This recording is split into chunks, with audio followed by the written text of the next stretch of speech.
L'Exode, chapitre 22.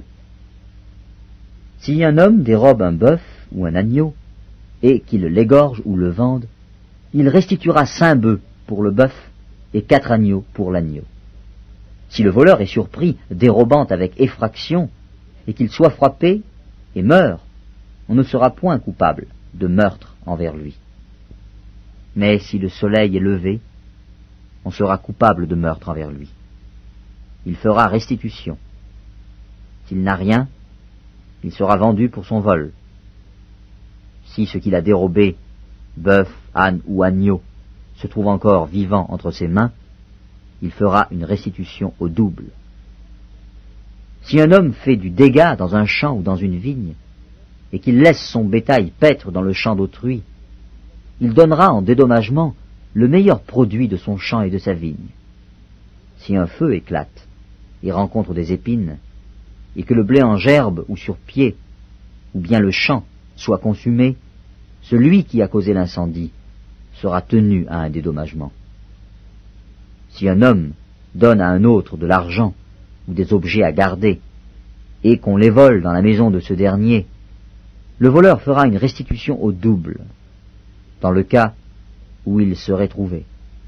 Si le voleur ne se trouve pas, le maître de la maison se présentera devant Dieu pour déclarer qu'il n'a pas mis la main sur le bien de son prochain. Dans toute affaire frauduleuse concernant un bœuf, un âne, un agneau, un vêtement ou un objet perdu, au sujet duquel on dira « c'est cela », la cause des 2 parties ira jusqu'à Dieu. Celui que Dieu condamnera fera à son prochain une restitution au double.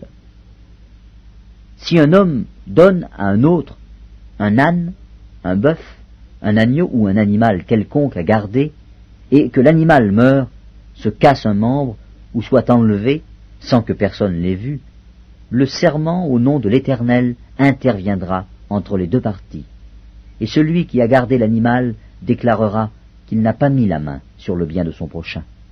Le maître de l'animal acceptera ce serment, et l'autre ne sera point tenu à une restitution.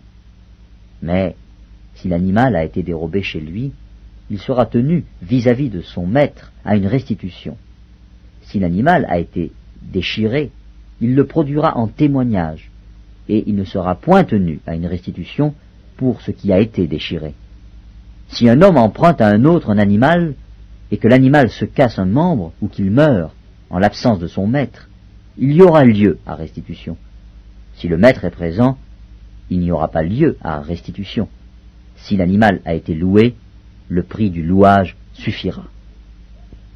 Si un homme séduit une vierge, qui n'est point fiancée, et qu'il couche avec elle, il paiera sa dot et la prendra pour femme. Si le père refuse de la lui accorder, il paiera en argent la valeur de la dot des vierges. Tu ne laisseras point vivre la magicienne. Quiconque couche avec une bête sera puni de mort. Celui qui offre des sacrifices à d'autres dieux qu'à l'Éternel seul sera voué à l'extermination. Tu ne maltraiteras point l'étranger, et tu ne l'opprimeras point, car vous avez été étrangers dans le pays d'Égypte. Tu n'affligeras point la veuve, ni l'orphelin. Si tu les affliges et qu'ils viennent à moi, j'entendrai leurs cris.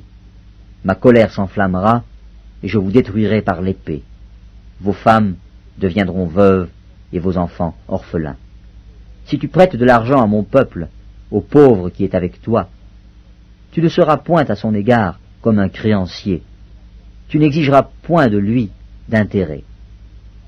Si tu prends en gage le vêtement de ton prochain, tu le lui rendras avant le coucher du soleil, car c'est sa seule couverture, c'est le vêtement dont il s'enveloppe le corps. Dans quoi coucherait-il? S'il crie à moi, je l'entendrai, car je suis miséricordieux. Tu ne maudiras point Dieu, et tu ne maudiras point le prince de ton peuple.